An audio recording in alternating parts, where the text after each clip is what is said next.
Hello అందరూ ఎలా ఉన్నారు? నేనైతే చాలా బాగున్నాను అండ్ మీరు కూడా చాలా బాగుండాలని కోరుకుంటున్నాను. అండ్ థంబ్‌నెయిల్ చూసే ఉంటారు కదా! నేనైతే పర్మనెంట్ హెయిర్ స్ట్రైట్నింగ్ అయితే చేయించుకున్నాను. ఇది ఎక్కడ చేయించుకున్నానో, నాకు ఎంత ప్రైస్ అయింది, ఎంత టైం పట్టింది, హెయిర్ కేర్ ఏంటనేది ఈ వీడియోలో చూస్తారు మీరిప్పుడు. వీడియోనైతే స్కిప్ చేయకుండా చూడండి. అండ్ నిజంగా చాలా రోజుల నుంచి అనుకుంటున్నాను పర్మనెంట్ హెయిర్ స్ట్రైట్నింగ్ అయితే చేయించుకోవాలని చెప్పేసి. అప్పుడు కొంచెం హెయిర్ చాలా షార్ట్ ఉంది, ఇప్పుడు కొంచెం పెరిగింది కదా, సో సెట్ అయిపోతుంది అని చెప్పేసి చేయించుకున్నాను. చాలా బాగుంది, చాలా స్మూత్గా మంచిగా అనిపిస్తుంది హెయిర్. ఈ వీడియోలో మీరు కంప్లీట్గా హెయిర్ గురించి, హెయిర్ స్ట్రైట్నింగ్ ఎలా ప్రాసెస్ అంతా ఎలా అయిందనేది చూస్తారు. అండ్ నిజంగా హెయిర్ అయితే చాలా సాఫ్ట్గా, స్మూత్గా, షైనీగా చాలా బాగుంది, చాలా కంఫర్ట్గా కూడా అనిపిస్తుంది. అండ్ ఇక్కడ ప్రాసెస్ అయితే స్టార్ట్ అయిపోయింది. ఇక్కడ ఫస్ట్ హెయిర్ వాష్ అనమాట, హెయిర్ వాష్ చేస్తున్నారు. అండ్ మేము వచ్చినప్పుడు అయితే ఇక్కడ టైము 2 అలా అయింది. 2కి స్టార్ట్ చేశారనమాట కరెక్ట్గా. ఫస్ట్ అయితే షాంపూతోని హెయిర్ వాష్ చేసిన తర్వాత నెక్స్ట్ కండిషనర్ యూస్ చేస్తారు. అండ్ నిజంగా చెప్పాలంటే ఈ సెలూన్లో చాలా బాగుందనమాట వర్క్ అయితే. చాలా అంటే చాలా నీట్గా అనమాట. నాకు అక్కడ చేస్తున్నప్పుడే కొంచెం అర్థమైపోయింది ఎంత నీట్గా చేస్తున్నారనేది. అండ్ ఇక్కడ మాకు తెలిసిన అన్నయ్య ఒక అతను ఉన్నారు, సో అలా మేము వెళ్ళాము ఇక్కడికి. లాస్ట్ టైం ఇక్కడ మా వదిన కూడా చేయించుకున్నారు, అందుకనేసి నేను కూడా చేయించుకోవాలి బాగుందని చెప్పేసి నేను కూడా ఎప్పటి నుంచో అనుకుంటున్నా. సో అది ఇప్పటికీ అయింది. నెక్స్ట్ ఇక్కడ హెయిర్ వాష్ తర్వాత హెయిర్ డ్రై చేసిన తర్వాత ఒక క్రీమ్ అప్లై చేయాలి. సో మనమైతే ఎలా పడితే అలా చేసేసుకుంటాం కదా హెయిర్ వాష్. వాళ్ళైతే చాలా మంచిగా నీట్గా హెయిర్ వాష్ చేసి ఇక్కడ హెయిర్ డ్రై చేస్తున్నారు. హెయిర్ డ్రై కంప్లీట్గా డ్రై అయిపోయిన తర్వాత క్రీమ్ అప్లై చేయాలని చెప్పేసి హెయిర్ డ్రై చేస్తున్నారు. అండ్ నాకైతే ఈ కంప్లీట్ ప్రాసెస్ మొత్తం ఒక 4 to 5 అవర్స్ పట్టింది. నా హెయిర్ చాలా థిక్ ఉందనమాట, అంటే చాలా ఎక్కువ ఉంది. షార్ట్ అంటే కొంచెం లెంత్ తక్కువ ఉన్నా కానీ హెయిర్ థిక్నెస్ ఎక్కువ ఉంది. ఇక్కడ హెయిర్ డ్రై తర్వాత నాకు ఒక క్రీమ్ అప్లై చేస్తున్నారు కదా, ఇది చాలా మేజర్ అనమాట ఇందులో. ఇది అప్లై చేసి దీన్ని వాష్ చేసిన తర్వాతనే కొంచెం నాకు చాలా చేంజ్ అనిపించింది హెయిర్లో. అండ్ ఈ క్రీమ్ అప్లై చేస్తున్నప్పుడు అయితే ఒక మాస్క్ యూజ్ చేయడం బెటర్ అనిపించింది, ఎందుకంటే ఈ క్రీమ్ చాలా స్మెల్ కూడా వస్తుంది. ఫస్ట్ టైం ఎక్స్పీరియన్స్ చేస్తున్నా కాబట్టి నాకు అంత అనుభవం లేదు కాబట్టి నేనేం తీసుకెళ్ళలేదు, బట్ అలా అయిపోయింది. అండ్ ఈ క్రీమ్ అప్లై చేయడానికి ఒక 40 minutes దాకా టైం పట్టింది. చూసారా ఎంత నీట్గా, ఎంత జాగ్రత్తగా అప్లై చేస్తున్నారో. అండ్ ఇక్కడ ఈ క్రీమ్ అనేది స్కాల్ప్కి టచ్ అవ్వకూడదన్నమాట, అందుకని చెప్పేసి చాలా జాగ్రత్తగా అప్లై చేస్తున్నారు.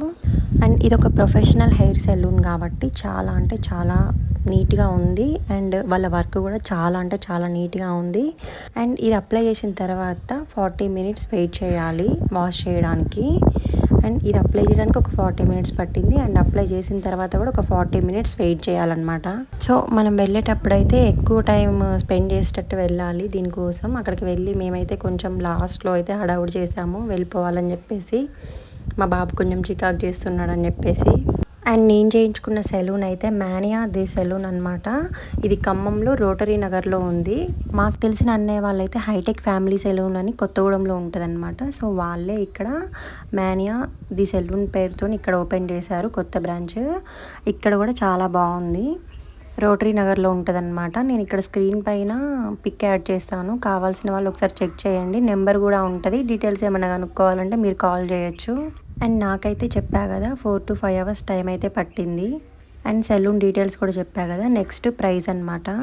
నాకైతే ప్రైస్ 8K చెప్పారు నా హెయిర్కి, నా హెయిర్ లెంత్కి అండ్ థిక్నెస్ని బట్టి ప్రైస్ అనమాట. ఎవరికైనా అంతే, లెంత్ అండ్ థిక్నెస్ని బట్టి ప్రైస్ డిసైడ్ చేస్తారు. అండ్ ప్రెజెంట్ ఏదో ఆఫర్ కూడా నడుస్తుందన్నమాట. ఇంకా ఆఫర్ పోను నేనైతే ఒక 6K పే చేశాను. అండ్ ఇక్కడ మా కోడలు కనిపిస్తుంది కదా, తను కూడా హెయిర్ స్పా చేయించుకుంది. అదైతే ప్రైస్ ఎంతో నాకు ఐడియా లేదు. అండ్ ఇక్కడ అది అప్లై చేసిన తర్వాత మళ్ళీ హెయిర్ వాష్ చేస్తున్నారు. మళ్ళీ దీని తర్వాత హెయిర్ డ్రై చేసి హెయిర్ ఇక్కడ ఐరనింగ్ చేస్తున్నారు. అండ్ ఐరనింగ్ తర్వాత అయితే హెయిర్ అంతా చాలా చేంజ్ అయిపోయింది. అండ్ కొంచెం కూడా వదిలిపెట్టకుండా బేబీ హెయిర్తో సహా చాలా అంటే చాలా నీట్గా చేశారు. ఇక్కడ వీళ్ళ సర్వీస్ అయితే నాకు చాలా బాగా నచ్చింది. అండ్ హెయిర్ ఐరనింగ్ చేసిన తర్వాత కూడా మళ్ళీ ఒక 40 minutes వెయిట్ చేయాలి. అండ్ ముందే చెప్పా కదా, ఈ ప్రాసెస్ అంతా అవ్వడానికి ఒక 4 to 5 అవర్స్ అయితే కంపల్సరీ పడుతుంది. అండ్ నెక్స్ట్ మళ్ళీ ఐరనింగ్ తర్వాత ఇంకొక క్రీమ్ అప్లై చేయాలన్నమాట. ఇక్కడ ఆ క్రీమ్ అప్లై చేస్తున్నారు. ఇది అప్లై చేసిన తర్వాత ఒక 10-15 minutes తర్వాత వాష్ చేస్తామని చెప్పేశారు. అమ్మయ్య ఇంకా అయిపోయింది అనిపించింది, చాలా హ్యాపీగా అనిపించింది. అప్పటికే మా బాబు కొంచెం బాగా చికాకు చేస్తుండు. సో ఫైనల్గా ఇది కంప్లీట్ ప్రాసెస్. దీని తర్వాత ఒక వాష్ ఉంటుంది, ఇక అయిపోతుంది. ఇక్కడ 10-15 మినిట్స్ వెయిట్ చేసిన తర్వాత ఇంకా ఫైనల్ వాష్ అనమాట. దానికోసమే మేము వెయిట్ చేస్తున్నాం. దీని తర్వాత ఇక ఈ ప్రాసెస్ మొత్తం కంప్లీట్ అయిపోతుంది. మేము 2కి అలా వెళ్ళాము, ఈవినింగ్ 7 అయింది. 5 అవర్స్ పట్టింది. అప్పటికే మేము చాలా చాలా కంగారు పెట్టేశాం. సో ఇదనమాట కంప్లీట్ ప్రాసెస్ వచ్చేసి. అండ్ హెయిర్ స్ట్రైట్నింగ్ తర్వాత మనం యూజ్ చేయాల్సిన షాంపూస్ అండ్ కండిషనర్ అనమాట ఇవి. ఇది షాంపూ అండ్ దీని ప్రైస్ వచ్చేసి 1025 ఉందన్నమాట. నెక్స్ట్ ఇది కండిషనర్ అనమాట. దీని ప్రైస్ వచ్చేసి 1150 రూపీస్ అనమాట. ఓకే. అండ్ వీళ్ళ బ్రాంచెస్ ఖమ్మంలోనే కాదు, పాల్వంచ, కొత్తగూడెం, భద్రాచలంలో కూడా ఉన్నాయి. ఎవరైనా కాంటాక్ట్ అవ్వాలి అనుకుంటే నేను చూపించిన నెంబర్కి కాంటాక్ట్ అవ్వండి. బాయ్.